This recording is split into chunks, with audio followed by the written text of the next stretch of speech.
Hey guys, so every so often I get the question, why doesn't Dodge offer a Charger with all-wheel drive and a Hemi V8? Or, Dodge used to have a Charger RT all-wheel drive, why don't they anymore? Why on earth would they cancel it? So chasing down the answers to those questions inspired this video. If you didn't know, there was indeed a Charger RT with the 5.7 liter V8 Hemi from 2007 until 2014 before it was cancelled, and it has yet to return. The only all-wheel drive models since 2015 have been V6s. I actually want to make this into a mini-series with two parts, so part 1 today will focus on the Charger, and part 2 will focus on the Challenger. I decided to try to make separate videos because the stories are a little bit different, and I'd rather just zone in on both the Charger all-wheel drive and the Challenger all-wheel drive individually. So if you guys like this video, I'll post part 2 in a few days. So let's actually get into the discussion and check out the video outline for today. We'll take a look back at the previous all-wheel drive models, as we said, from 2007 to 2014 for the Charger RT, and then we'll look at reasons why the thing was cancelled after that, and why it still hasn't returned to the market today. So first we can look back at a time where we actually did have all-wheel drive Hemi Chargers. There was also a Chrysler 300C Hemi all-wheel drive model as well, but that's a topic for another time. The 6th generation Dodge Charger was released in 2006, and for the second model year in 2007, the all-wheel drive trim was added. It was available on the SXT with the 3.5 liter V6 for $28,155, but also on the RT with the 5.7 liter Hemi V8 for $32,215. So when compared to the standard rear-wheel drive models, the all-wheel drive versions were basically the same except for different wheels, as the all-wheel drive offset is quite a bit different. The wheels were 18 by 7.5 inch with 225/60 R18 tires. So that all-wheel drive package would also come with a $2,000 increase for the V8s. So for 2007 and 2008, the RT all-wheel drives came with 340 horsepower, 390 pound-feet of torque, and a 5-speed automatic transmission with auto stick, where you can manually shift yourself. The gas mileage for the rear-wheel drive RT was rated at 16 city and 25 highway mpg, and with the all-wheel drive it was reduced slightly down to 16 city and 23 highway mpg, so just a knock of about 2 less mpg on the highway.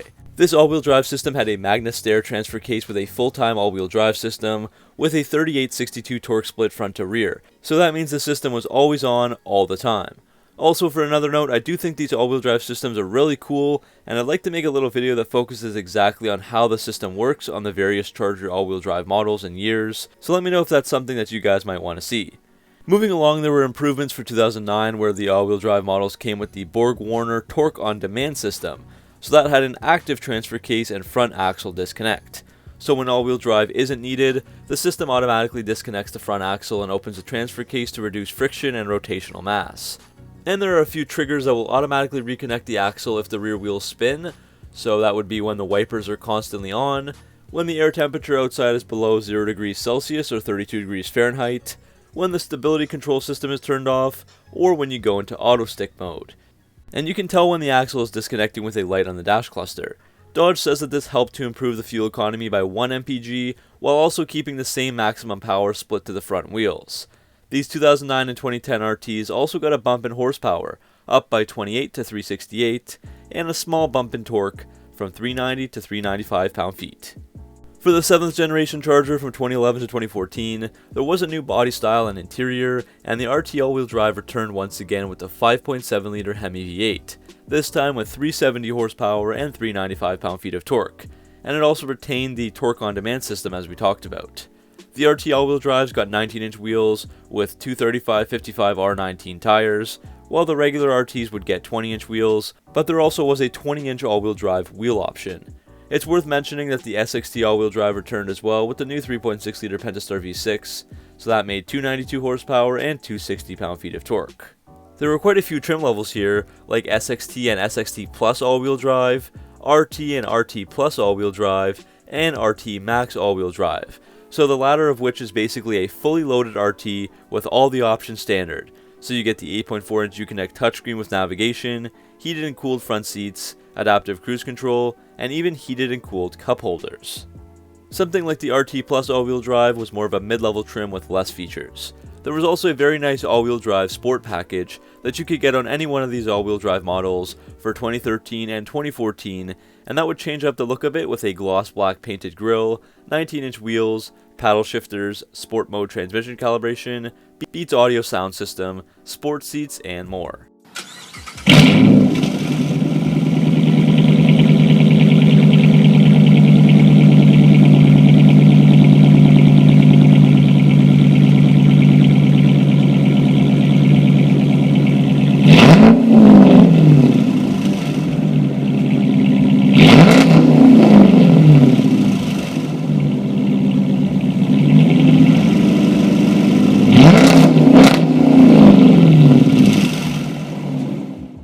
For the 2015 facelift, the Charger enthusiasts were disappointed to find that the RT all-wheel drive was no longer an available option. The obsolete SE models, alongside the current SXT and GT models, have all been offered with all-wheel drive at some point from 2015 to the present models, those are all V6s. The only V8 all-wheel drive would be the police-only package, where the 5.7 Hemi is paired with the older 5-speed automatic transmission and all-wheel drive. So the newer ones have the 8-speed, but these police vehicles still have the 5-speed with the all-wheel drive Hemis. However, these vehicles are not available from the dealership for regular consumers like you and I, and to get one you'd have to wait until the police departments are selling them after they're done using them. But overall, many people were happy with their RT all-wheel drives. They performed great in the snow, and gave you extra confidence during icy conditions in the snow or during heavy rainfall. The gas mileage was only slightly lower than the rear-wheel drive versions, and you put down the power a bit better, although I couldn't find any direct performance testing that could prove whether or not the all-wheel drive RT has faster numbers than the regular rear-wheel drive RT. So now that we've looked at those models, we can take a look at some of the reason why the RT all-wheel drive was cancelled, and why it still hasn't returned. So first, why was the RT all-wheel drive cancelled? Well, sources within FCA claim that this model, as well as the 300C all-wheel drive, had very poor sales, and that's one of the main reasons why they were discontinued. The exact sales figures were never made publicly available, but website Torque News reported that an FCA representative told them off the record that the V8 all-wheel drive numbers were, quote, so low that the company lost money on development of the package, end quote. Just like with any vehicle, the all-wheel drive would need specific crash tests and emission requirements, along with the development costs. So if these all-wheel drive Hemis were costing Chrysler more money to produce than the rear-wheel drive versions, with less revenues coming back from them, the all-wheel drive package then becomes a financial liability to the company. And the same kind of thing happened for the Chrysler 300 SRT8. As for explaining those low sales, there could be many reasons for that, but talk to anybody who has an RT all-wheel drive and they will tell you that they love it. As we said, it's winter friendly with great performance. However, I believe that one major factor for the lower sales was the lack of marketing for these vehicles. You always see stuff about the V6s, the RTs, and the SRT8s, but never were there any advertisements, marketing, or indicators for the RT all-wheel drive to actually show people that this was available. Without people knowing about it, they weren't going to buy it. Unless you really are a Charger fan, you'd have no idea that there was an RT all-wheel drive. And even finding pictures and reviews for this video was a bit more difficult than normal because FCA simply never talked about it. And the third reason here is that there's not a huge all-wheel drive market. When speaking on this topic, an anonymous member of FCA said that the vast majority of people who buy a Dodge Charger with a Hemi want the rear-wheel drive muscle car feel. Sure, the all-wheel drive system is great for those who live in colder climates, but there really isn't a practical need for them. Most people have secondary winter beaters or trucks, and if you really want a Hemi, you probably want the rear-wheel drive muscle car feel, and care about burnouts and having fun with the power of the car, and all-wheel drive is kind of an afterthought. Plus, it does cost $2,000 to $3,000 more than the rear-wheel drive version anyways. Of course, there is a market for these vehicles, but it's a very small one that Dodge didn't want to continue catering to without many benefits. So now I've got another 5 reasons as to why a Hemi all-wheel drive hasn't returned. So the first reason is that the V6 all-wheel drive models have been way more successful than the V8 all-wheel drive versions in the past, and that market is a lot bigger. Those people want an all-wheel drive daily driver year-round that's more cost-effective and easier to take care of, and that's why the V6 models are so popular. They're cheaper in just about every way: the cost of the vehicle, the insurance, the gas, the maintenance, etc.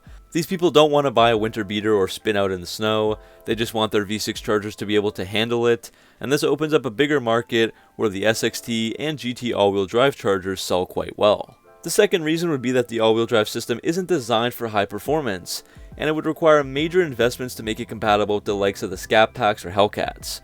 Remember, the all-wheel drive parts in the current SXT and GT are good for 300 horsepower, and even in the RT previously, it was a maximum of 370 horsepower.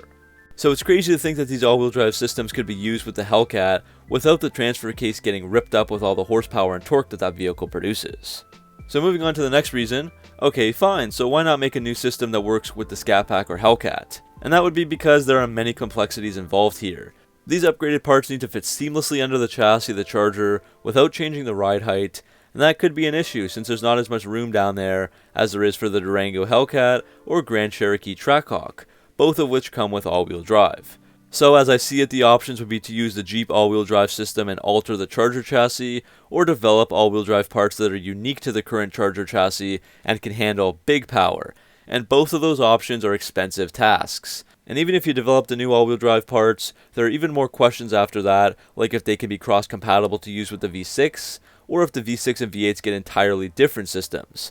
And all of those extra costs would then be reflected in the price tags for consumers. Another factor that comes into play here is that there may not be too much benefit of an all-wheel drive system for the Scor Packs and Hellcats other than on the launch. Of course, the all-wheel drive cars hook up better, thus increasing performance, and one common issue is how hard it is for the Hellcats to hook up the tires and get the power down to the ground. However, the all-wheel drive system adds extra weight, so while the performance is better at launch, that additional weight will still be there for the rest of the run. So there would probably be minimal performance gains at a greater cost of about $2,000 or $3,000 at least for the all-wheel drive. Now this last reason might be a little more far-fetched, but I still think it's kind of valid. An all-wheel drive V8 Charger could cannibalize existing sales of other FCA vehicles that also offer a Hemi with the all-wheel drive, like the Grand Cherokee and Durango. Now of course the target markets aren't exactly the same for a Charger versus an SUV. However, a lack of all-wheel drive Hemi options for the Charger will basically force you into the more expensive SUVs and doesn't give you a choice. The bottom line here is that unfortunately Dodge doesn't need to offer customers a Hemi all-wheel drive Charger model. When the RT all-wheel drive was available, it sold very poorly and there wasn't a huge market for it. Now the V6 all-wheel drive is successful. That system isn't designed for high performance, creating a new system would be complex and expensive, and there are likely just minimal performance gains if you switch the high-performance Chargers to all-wheel drive, and those vehicles would be far more expensive. If you combine all of these factors together, by the sounds of it, it just doesn't really make sense for FCA and Dodge to bring back the all-wheel drive and Hemi together for the Charger, and you can see why it got cancelled.